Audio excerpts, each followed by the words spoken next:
তুমি ওই হাজার কোটি টাকার মানুষগুলার দিকে তাকিয়ে তুমি আজকে হতাশায় ভুগছো, অথচ তুমি যদি জিন্দেগিতে একবার ওই গোরস্থানের দিকে যদি তাকাতা, অনেক হাজার কোটিওয়ালা মানুষ ওই গোরস্থানের মধ্যে শুয়ে আছে, একজন জিন্দেগিতে কেউ এসে খবর পর্যন্ত নিচ্ছে না। দুনিয়া বড় স্বার্থপর, যতক্ষণ আছে ততক্ষণ। তুমি যদি চলে যাও আজকে, একটা সেকেন্ডের জন্য দুনিয়া থামবে না। দুনিয়া তোমাকে নিয়ে চিন্তা করার সময় নাই।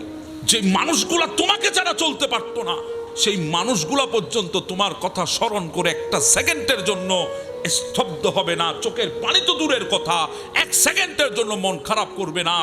যেই মানুষটা তোমাকে না দেখে থাকতে পারতো না, ওই মানুষটা মৃত্যুর পরে তোমার কবরের পাশে এসে একটা ঘন্টাও কাটাবে না। তুমি সেই স্বার্থপর দুনিয়ার জন্য সব করতে চাও, সেই স্বার্থপর দুনিয়ায় না পেলে তুমি হতাশ হয়ে যাও।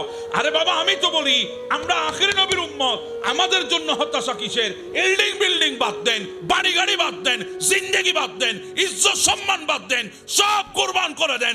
একটা নিয়ামত আল্লাহ আমাদেরকে দিয়েছে, যেই নিয়ামত আদম থেকে ঈসা কোন নবীর উম্মতকে দেয় নাই। সেই নিয়ামত হচ্ছে আল্লাহ আমাদেরকে আখিরি নবীর উম্মত বানিয়েছে, আখিরি নবীর উম্মত।